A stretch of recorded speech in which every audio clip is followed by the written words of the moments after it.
Good morning, everyone, and welcome to Activities for People Living at Home with Dementia. We are proud to offer this series with funding from the Area Agency on Aging and the United Way of Tarrant County. These programs are recorded and are made available for viewing through a YouTube channel for future use. Lee is our host for today, brought to us by the Fort Worth Museum of Science and History. She's going to show us some artifacts, I think, owned by World War II General House or Housey. I'm going to let her tell us how we pronounce it. And I'm looking forward to see what this World War II general has to share with us. Lee, take it away. Thank you so much for the introduction. I hope everyone is doing well today. And I was thinking of, since Memorial Day is coming up, that we might focus a little bit on some of our military artifacts. Now, General Hamilton Hawkins House, we actually have a collection that was donated, a little bit of everything from his military career. He retired, I believe, as a 4-star general.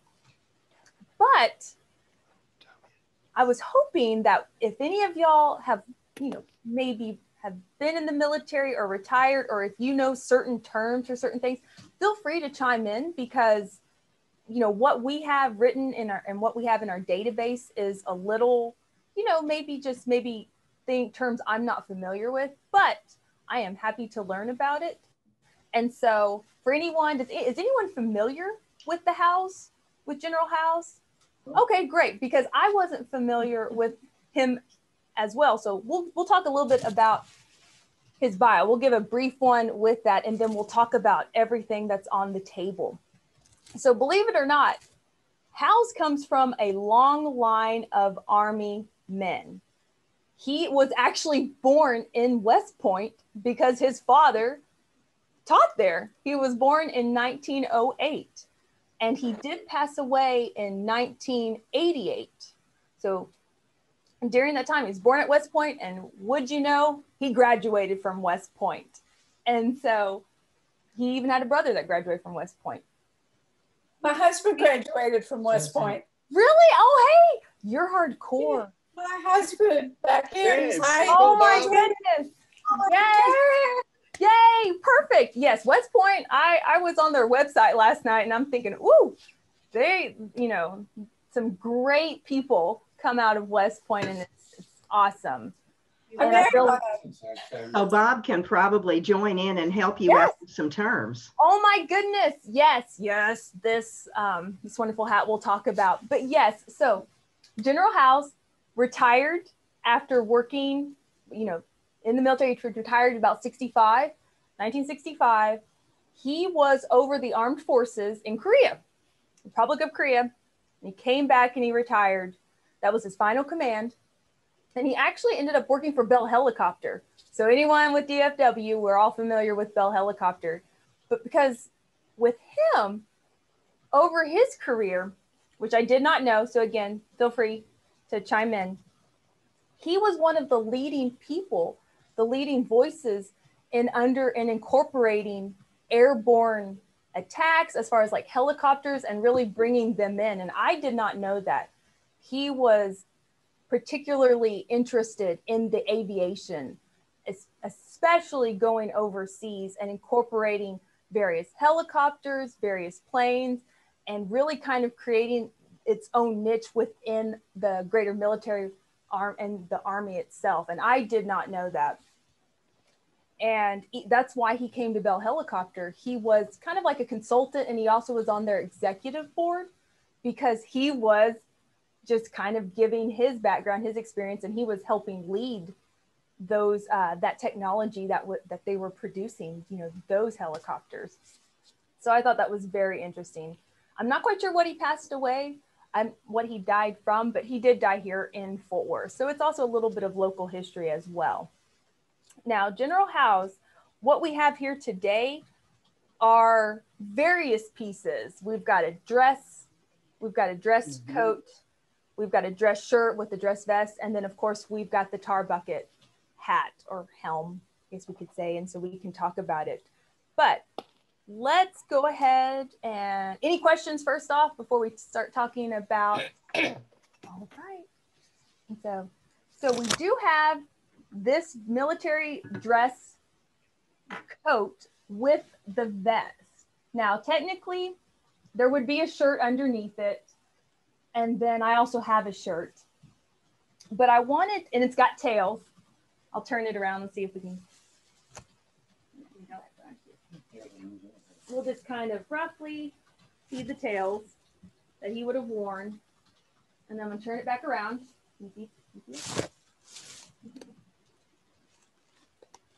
But what's interesting, and maybe y'all have heard of this, I was doing a little bit of research on it. If we look, I'm gonna turn on the inside of the jacket.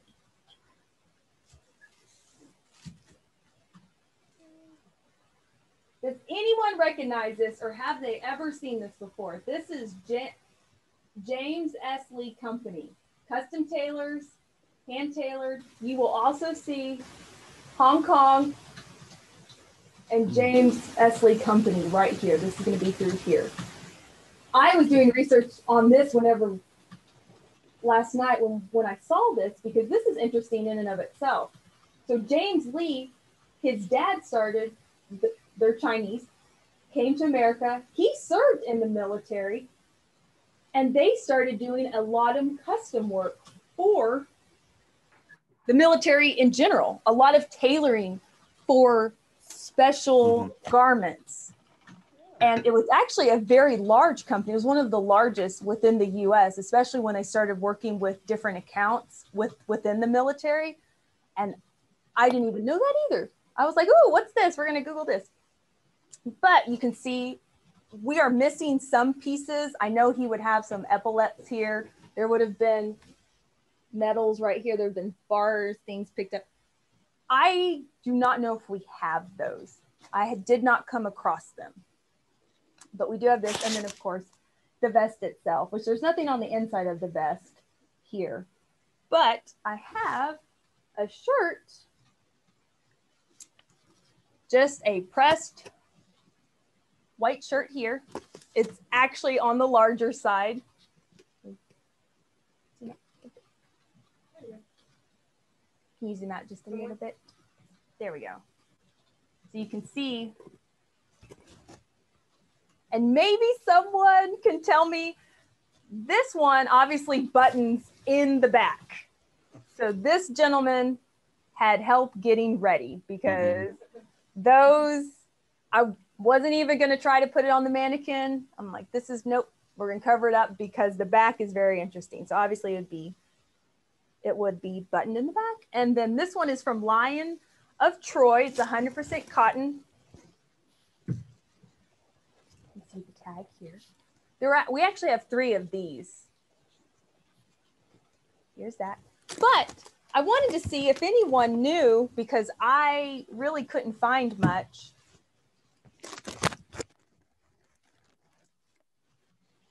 On this right here. Bethany, do you think we can get a close-up of it? All of his shirts are stamped with this. Does anyone recognize any of that? Because I'm sure it's the measurements. Disregard this one, that's our number. But I'm sure this is, when you're ordering several shirts, this is what would be marked. It's some of it maybe neck size and that kind of That's thing. what I'm assuming, is that it's his measurements. They look similar to like when my husband buys his button up shirts. Okay. Yeah. Right. And I was just not familiar with men's sizes or how they go about measuring for custom fit shirts. Oh, that's regular Army stuff. I've never commissioned. I just wondered if you knew what the numbers represented. Mm-hmm. There's probably several of them. All right. We'll go ahead and fold this one back up, but we've got some, it's a very beautiful shirt. I love this. I don't even know what you would call this, but they have cufflinks. Cufflinks. That word escapes me. Yeah, and a person of his rank would have an orderly that would help dress him. Okay. Okay, so that's why they could have the buttons in the back. The coat was basically, if I'm trying to remember the term, it's a dinner jacket. Yes, a dinner jacket. Okay, Yes. it just says dress. Right. Dress code It's in our different than what database? you would wear in an everyday, but for a banquet or after hours, after 6 o'clock, they would wear a dinner jacket. Okay, now there was also like a collar. Right. There would be one for this, but was there a tie? Yes, Or it's there a was a bow. tie? It's a bow tie. The bow tie. Okay. Bow tie. Yeah. That makes complete sense Yeah. because I couldn't find images and I didn't have an image of him wearing any of these items. And so I go, okay, obviously I'm not from the military and I'm not quite sure, but I know it's cool. We'll bring it. Because even if you don't have the dinner jacket, if you just have the regular dress, after 6 o'clock, you have to wear the bow tie. Oh. Okay. You can't wear just the regular necktie. You have to wear a bow tie after 6 o'clock in the evening. Okay. That's awesome. That makes them more dressy for an evening event. Okay. That makes complete sense to me. I wonder if Howard Taft ever knew that. Anybody know Howard Taft? Yeah. No. Always wore the bow ties. He used to do the weather. And he that Howard Taft. Yeah, Yes. Harold Taft. Harold Taft. Yes. Howard Taft was the president. Yes. Because my dress uniform came with both the regular tie and the bow tie when I have it. Okay. So the regular tie is what we're thinking of as a regular tie. One It's that a comes regular necktie, but after 6 o'clock, you have to wear the bow tie. Always? Always. Because it's an event, it's a dress event. Unless you're in an actual working situation, you know. Is that for, It's fancy. does that Yes. does your rank have anything to do with that? No, No. not real well. Everyone- Most officers, whether it's enlisted or non-enlisted, would have that. Okay. Well, Most enlisted personnel that were not an officer would not have that situation. well, who would dress when you said orderly? Mhm. How would someone come about being one of those people? They'd be assigned to a high-ranking officer. It's be kind of like a butler, like a butler type of thing. They take care of all the personal things for, make sure he's dressed, make sure his uniform is up correctly, anything related like that. You would see that particularly with those who are higher rank, on a ship, always the captain, the admiral always had somebody underneath him that helped take care of everything, took care of all the make sure the cooks and everything, all the linens were set out on the table right, a whole thing, So very, very high rank, it was a very prestigious position to be in. Now you were an enlisted person, but it was very prestigious to be in, to serve a high ranking officer. Oh, wow.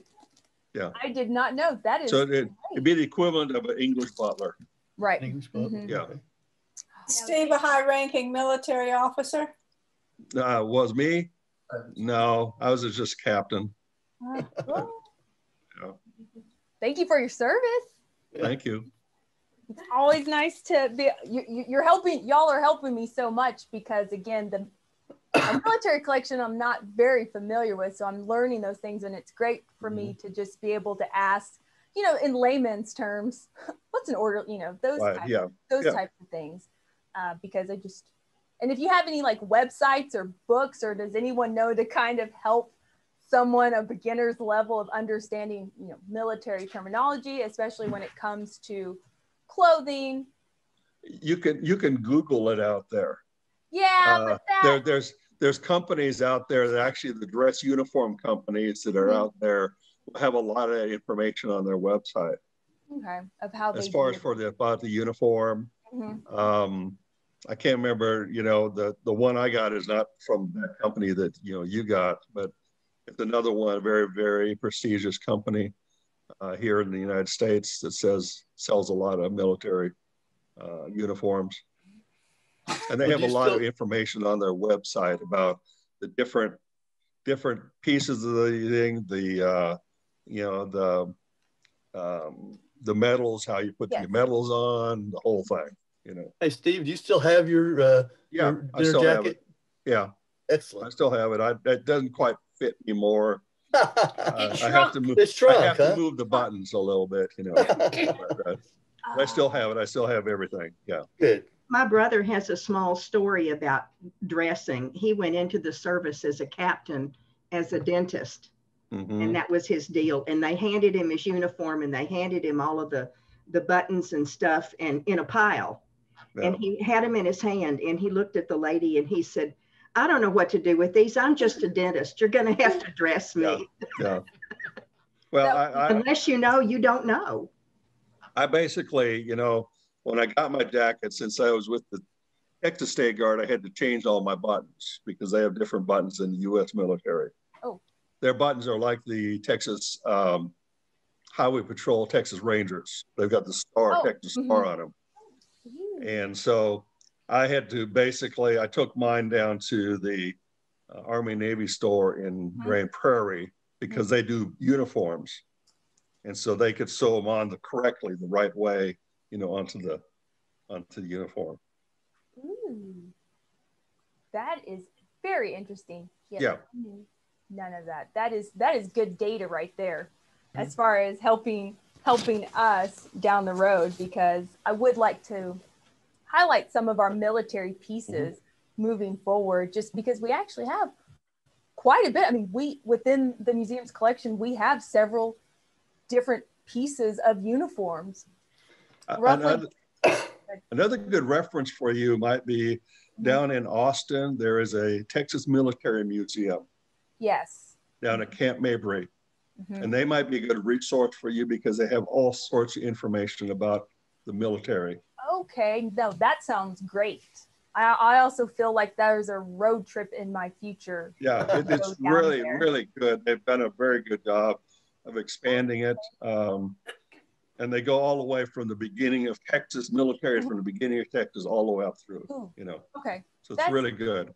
That's not bad, because I do know within our military collection, I think the oldest uniform we have is World War I. I don't believe we have anything. Now we have clothing that dates Civil War, you know, even earlier than that. But as far as military, I believe ours stops at World War I. And we also have some women's uniforms as well, which I hope to maybe highlight one day, just because they haven't the museum is open to the public. So, you know, you don't pay for it. You just go in. It is a donation if you want to, but you don't have to pay for it. It's open to the public. Camp Mabry, all you need to get on base is your driver's license on the camp. You know, they don't. So it's a military installation, but all you need is your driver's license to get on. No, that would be great. Pretty neat. Pretty neat. It's in the older part of the camp, so the buildings are more of the older style. Yeah. The chapel's there. So you got a lot of older style buildings in that area. Nice. Well, and those kind of things help me. So thank you again, because, you know, should anything ever be exhibited and we make label copy and we make, you know, we have to fact check and make sure that we are using appropriate terminology. And this is definitely one of my areas where you don't want to slip up, but it's finding those resources where you are explaining things correctly. And I'm always trying to find good resources, whether it's online or just through someone that can kind of just, you know, double check, make sure everything looks good before we actually put it on display for the public. Because Lord knows we don't want, last thing I want to do is offend someone. That's always in the back of my mind, is being mindful and being aware of terms. I want to know about the bucket hat. Oh, the bucket hat. Sure, we can move on and then we can always come back. Yes, the bucket hat. I had to do a little bit of research on this one as well. It's pretty. It's actually in very good condition, y'all. I was pleasantly surprised when I opened the box. Now, this was given to him. So this one was not one that he graduated with or anything like that. This one was given, I guess how you would say, maybe like a ceremonial, like just an honor, as far as, you know, here we gave you another one. but they're all called tar bucket hats. And whenever I was doing some research, West Point cadets, if I'm using that term correctly, they would wear these in parades. This was obviously ceremonial. And the chin strap, is anyone familiar with it would rest? I don't even think that it's resting correctly. But this one doesn't have, obviously, I think it would rest about right here. He's missing some space right there. But isn't it beautiful? And then you have, so these are also known as shakos. Anyone heard that term? Yes. As far as the origins of Hungary, they were helmets. At first, they were even regarded as a little bit of protection, and then you get a little bit more ostentatious, but they go way back. And then the feathers, I'm not going to pull them out. I'm not going to pull it out, but if we can see, does everyone see? I don't know if you can.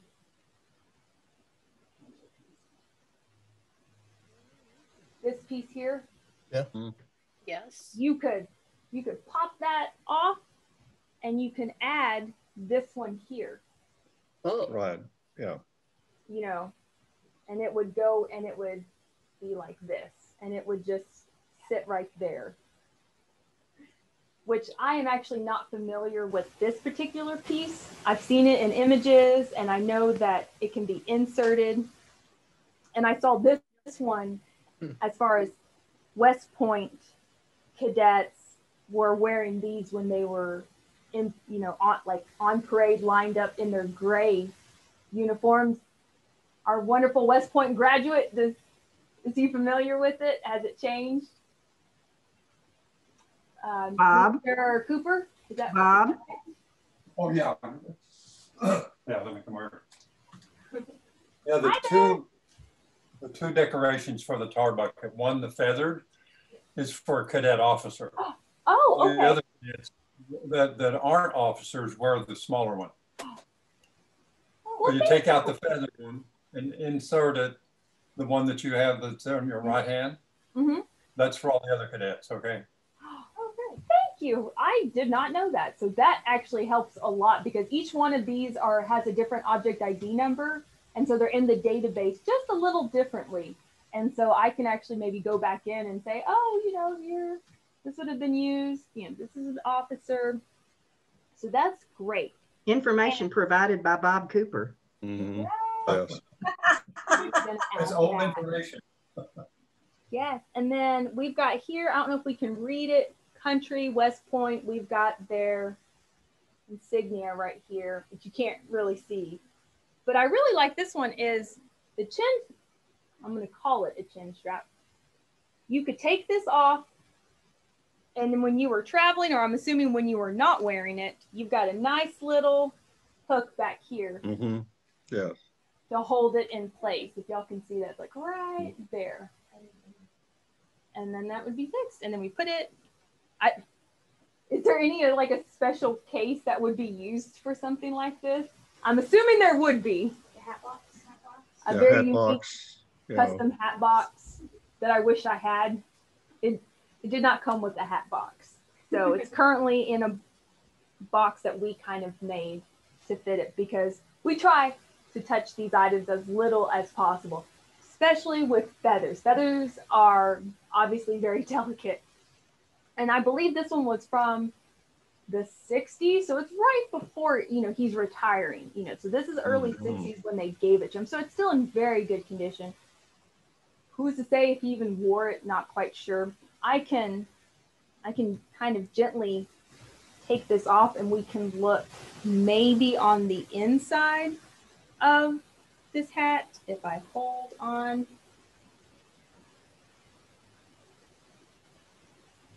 So we've got Bailey ink. I don't know if you'll be able to read it. See if you can zoom in. Hollywood, Florida.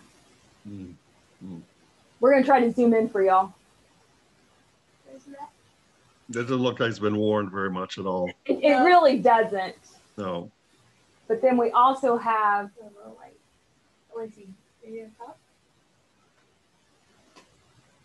6, 7/8 have the size. Yeah, there we go. Here we go.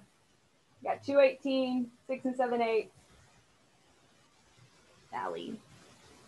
This is kind of faded through here. Is it Bally on it? That's a That's a brand of hat. Bally hat. Yeah. This one is the Cadet Store West Point and Bailey or BAYL, Hollywood, Florida. Oh, Bailey Incorporated. Yeah, they're one of the manufacturers of hats for the military. Awesome. Let's see if I can put this. And that probably the hat is more leather. The brim and everything is leather. Some of the newer ones are not quite as much leather. You know, they're more of the artificial. Oh, okay, kind of like a faux. Yeah, yeah, yeah. Now the older ones, I mean, the felt would be what, beaver, I'm assuming, or something, as far as just the ones that are on the older side, just like a. It's a leather of some sort. I don't know what it would be, but yeah. And with the felt. Yeah. I think that's fitting about correctly. Looks good. Thank you. Thank you. Yep. Over here trying to mess with the mannequin. Thank you. Head. And I'm going to have to leave. I've got another meeting, but thank you so much, See you Lee. later, I Steve. enjoyed it. Okay, Yeah, we'll see you guys tomorrow. Have a good day, Steve. Thank you. Bye-bye. Bye. See you later. Bye-bye. This is a great program, y'all. I'm learning a lot. I'm super happy. I always learn things whenever I do this program with y'all. So it's always exciting because I need to be educated. I need to learn more on these things. It's wonderful. All right. So I hate to see him go because we still have another item that I wanted to show you. This was for when he retired, for when General House retired. And this was given to him in Korea. We have a little, it's a ceremony, it's a cane. And Is so it Baton? It's Ivory. it's ivory. It's 100% ivory here. And then it's also heavily engraved, but you can see, I know you can't fully read it, but it says General Hamilton H. House, retired, RET, by, given from Lieutenant General, I do not know the name, Che Myung Shin, commander, and whatever their army would be. So it was given to him while he was still in Korea on his way out. And let's just say they don't do this anymore. No one has a piece of ivory. I don't know. In our accession records, it does not say if this came from elephant or rhino. I mean, It would probably be elephant. I'm assuming it's an Asian elephant, just because of the ivory. Hippo. I was thinking hippo, but I don't think it's hippo because they have such a curved tusk. But I'm thinking elephant. Yeah. What did Stan say? Woolly mammoth. A woolly mammoth. In the violin world, when they had to change over from ivory, they went directly to woolly mammoth because they had been extinct, of course, for a long time. But yeah, so it's just all the violin frogs that they carve to play in the symphony. Not all of them, but a lot of them are mammoth. No way. Are you? No, is that true? Are you joking? That I never knew that. Oh, hold on. So Ms. Cooper asked if the items are in a museum anywhere nearby because her husband's looking for a possible place to donate his West Point uniform. Oh my goodness. Let me. Are these items looking for possible? we can't hear you very well. Oh, thank you. Okay. So we just Mrs. Cooper asked a question. Are these items in a museum anywhere near? These items are currently not on display. They might be one day. Currently, there is nothing on schedule to highlight these. if you're interested in donating, we can definitely give you our email address, or if you want to talk over the phone, we can give you a phone number as well if you're interested in donating.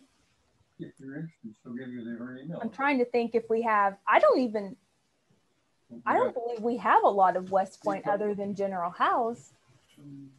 But if you're definitely interested, how many items are in our collection total, give or take? I don't know if you can answer the question. Military or just in general? Oh my goodness. Like a million? Not quite. I'm going to say 400,000 to 500,000 pieces. But that ranges from a projectile point to something like this, to a chair. To the polar bear. To a polar bear. Well, and that's not even science. Oh, I don't think. Different. Science is a little bit different. So we have lots of things that aren't on display. Yes, we do have a lot. Most of our collection is never on display at any given time. Just that's the nature. These things, depending on what it is, doesn't need a lot of exposure to sunlight. You know, these items are in climate controlled conditions. So there's all kinds of different stipulations. And of course, when people donate things, it's always written in the accession, in the gift form, as far as what they're wanting. You know, some people, believe it or not, donate and they don't want it to be on display. They just want, they want it to be housed correctly. You know, they want it to be taken care of. So a lot of people are like, they're fine. They just want it to be taken care of. They know they can't do it. So they'll find an institution like a museum and gift it. But yeah, this one, just going back to this wonderful little cane, I'm sure that there's a technical term for it. Yeah, it is called, I just looked it up. It's called a baton. Oh, thank you, a baton. See, y'all are just making our database better. I can go in and edit these and make it right. But isn't that beautiful? It is. So sorry, there's a glare. Oh, is it on here? Let me see. We're gonna try to fix that. Lee, I just posted the email address for Webmaster and the guest information phone number on our chat. Thank you so much. Yes. You're welcome. I'm putting your email in. That's gorgeous. Now to take a picture of those addresses. Let me see if I can get this.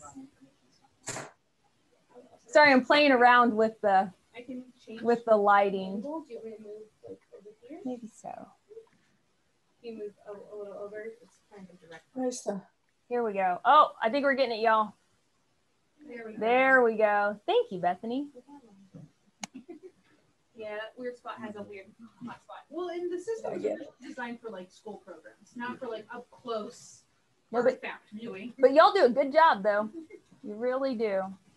I found this one yesterday and I was very excited to bring it out because we have so many items in our collection. I never know everything. So it is a little bit like treasure hunting at times. It had, I went to its location and I found the box and I said, ooh, y'all would like to see this. I would love to bring it out and show y'all. Yeah, it's beautiful. It's beautiful. And we all know, it's illegal now. Yes. We're not even going to try. But the museum does have several pieces like this that were obviously before those laws went into effect. So we do have, hippo tusks.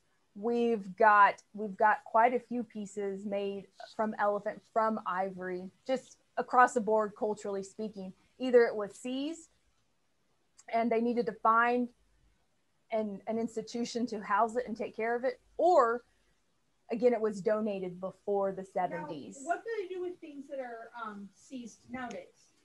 So depending on location of where it's seized, that's a very good question. What happens to them? It will depend on what it is. And then I believe it's the Department of Interior, don't hold me to that, will find certain institutions that have licenses. Like we have a license, for example, the director of the science collection was talking about birds and like eagle feathers, those are illegal to have. We do have a bald eagle specimen. But and so we actually have a license to have to hold items made of that. And we actually had some seized on the border of Mexico. They were seized.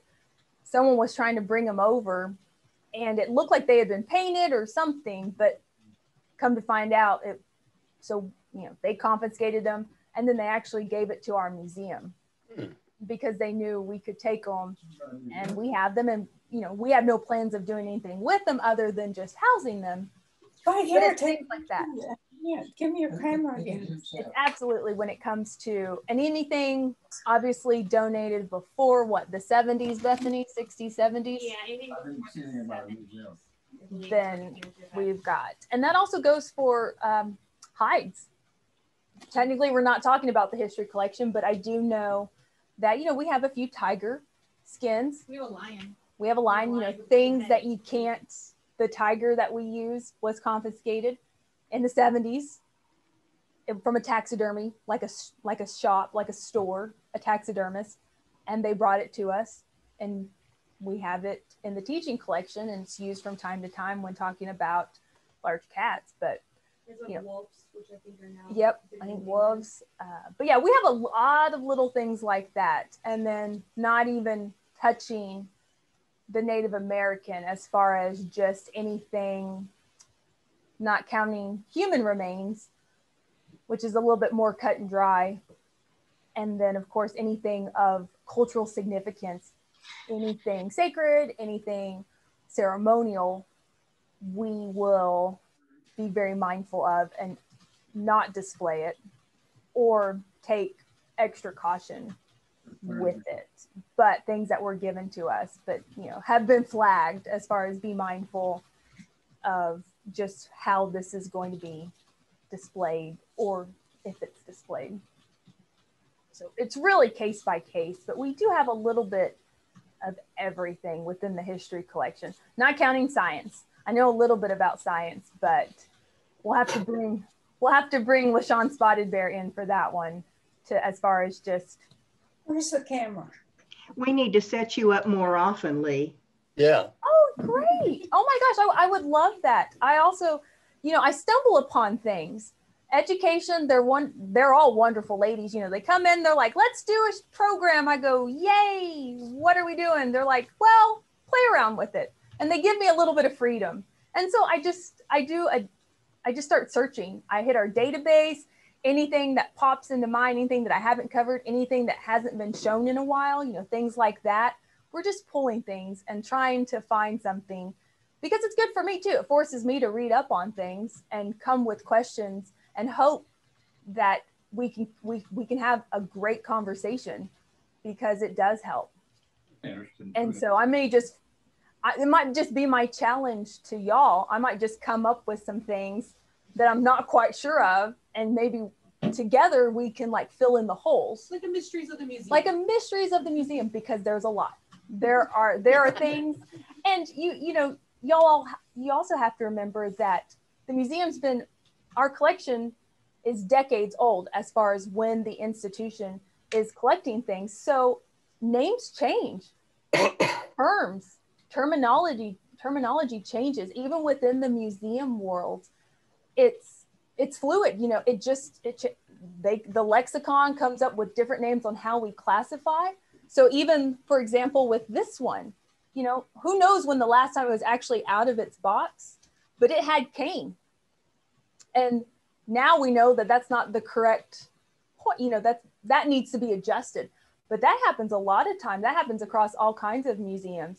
Just the accession records, especially when you're moving things over from written or carbon copies or typewriter, anything over to a digital, and actually putting it in the database. So we are always altering the database, making it better, saying, this term isn't correct. Okay, well, I'm gonna change it. I'm gonna delete it. We'll make note of it, but it's always evolving. And that's I feel like one of the best things is because I've helped it, I've improved it.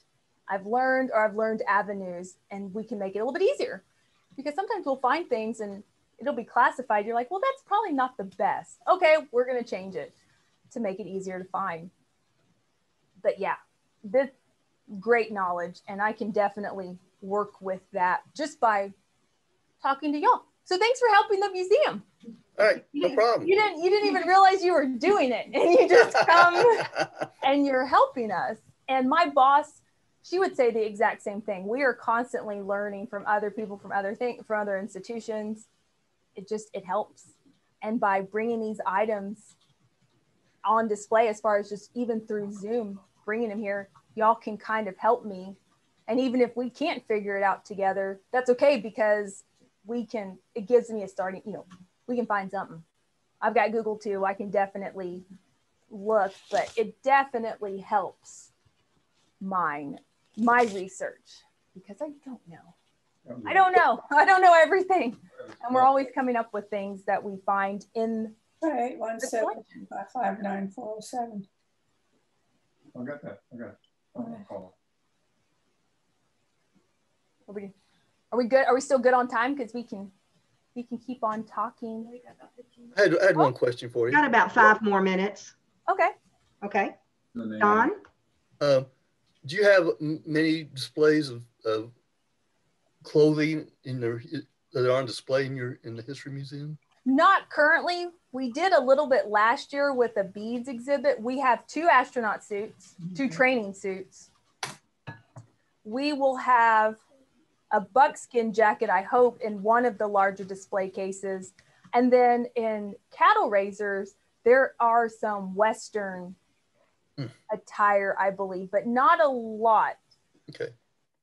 You do have a lot of clothing in the collection, though, don't you? We do, yes. We actually have a very large textile collection.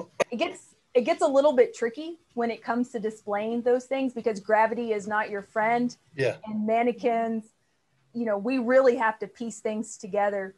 But if we're wanting to kind of go the clothing route, I can definitely pull a little bit of everything. And we even have, oh my goodness, let me get it correct.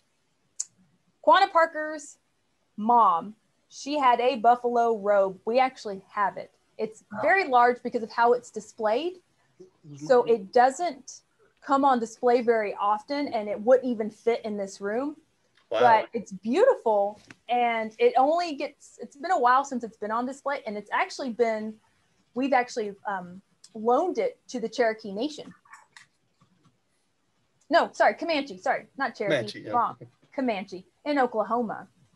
And I would love to see that one out, but figuring out how we can get that and how long it can actually be on display. But I might be able to find an image. I bet I could take an image of it for you just so you could see it. I could probably absolutely do that. But yes, for some of the clothing, military uniforms, women's dresses, shoes. I remember at one point we had a whole bunch of shoes on display. Belts, hats. We've got some great hats. That would be fun. Yeah, that would be now, fun. What we could do next time is, I'm a fan of focusing on military again, but Fort Worth history. Van Zant, does that ring a bell to anyone? There's the Van Zant Cottage. He was He was a Confederate veteran that really helped Fort Worth. Post-Civil War, he comes back, he establishes a bank. He has a lot of property that he ends up, that gets annexed for the city. But he did a lot for Fort Worth, and we've got a beautiful, Bethany's seen it, a gray coat that was post-Civil War that was given to him. It's a wool coat. I'm assuming it's a dress coat. It's a longer one. And there's also a vest too. And I try to show that one as much as possible, just because it's in very good condition and I feel comfortable putting it on a mannequin and, holding it and transporting it. Because on some, I will be honest, on some of the articles of clothing, it'd be really hard to display them because they're in such fragile condition. Yeah. This one we looked out, but you can definitely kind of see, like, that may not make it, even if it was pinned, even if pinned to the mannequin, it would need some conservation work. And on certain things, that's out of our element because we're not conservators. We wouldn't mind seeing things inside of boxes, just as an Okay. FYI. That makes it easier then, you know. It might be too, sometime we might try having one at Arlington. where you can Yes. actually store everything. Yes, that would be great, because then we can have some wiggle room and move around and pull several things and set up tables, because I like clothing. I think everyone does. We can talk about, you know, there are sewing terms that I have just stumbled upon because I didn't know, but I like anything textile. And if you're, again, interested in quilts or anything woven, we also count that under textiles. Flags, we can pull flags, large flags, various flags, but fun with flags, things like that. Yeah, I like that. Yeah, Rebecca. And then we can also do, we can bring firearms too. We are working on a niche that has a few muskets, like muzzle loaders. Yeah. From the mid 1800s, if not, actually a little bit earlier, the beginning of the 19th century, that we can talk about too, because I've had to do research on that as well. And YouTube is very helpful with understanding just the different terms and figuring out how to like display them, clean them, and do things like that. But we can actually I could bring in, if we didn't want to do rifles or shotguns, we've got a very nice collection of revolvers. You know, I even think we have a couple of Derringers, which I think just the history of that is interesting. So, and those are, you know, very easy to transport and, you know, beautiful workmanship. We could definitely bring in. That'd be good. I'd like that. Yeah, that'd be fun. Let's do revolvers. We can definitely do revolvers next time then, and I'll see what I can find. And we'll also, I'll bring maybe some risers so we can kind of angle them and see, and we can do that. And that will be good. Sounds great. Awesome, because some of them are pretty cool, and we really don't display very many. It's been a while since we've displayed firearms, not counting cattle raisers, even though we will have a couple of long rifles and a shotgun on display this summer. But those haven't seen, they've been nicely tucked away in their box in a climate controlled facility. I'm always happy to bring them out. But yes, so we will do revolvers, and I might see if I can find some holsters, some holsters that we have. They may not be original to said firearm, but we can look at them. We can definitely kind of see and find what we know about them. I think revolvers are cool. Yeah. Sounds great. Thank you. Awesome. Yes, thank you so much. Y'all, this has been a delight. For us too. Yeah. Thank you. Always enjoying it. Okay. Right. Well, Lee, we just look forward to the next time we get to see you. Absolutely. Y'all have to come back and see me and see what I'll bring firearms next time. So All right. that sounds so bad. That sounds so bad. Just programming for children. Yeah, most of the programs are with children, and so you have to be a little bit more mindful of the audience. But y'all, I can bring anything. Yeah. Don particularly would love that. Yeah. Yes. Great. Yeah. Well, I can make that happen. Again, we thank you, Miss Lee.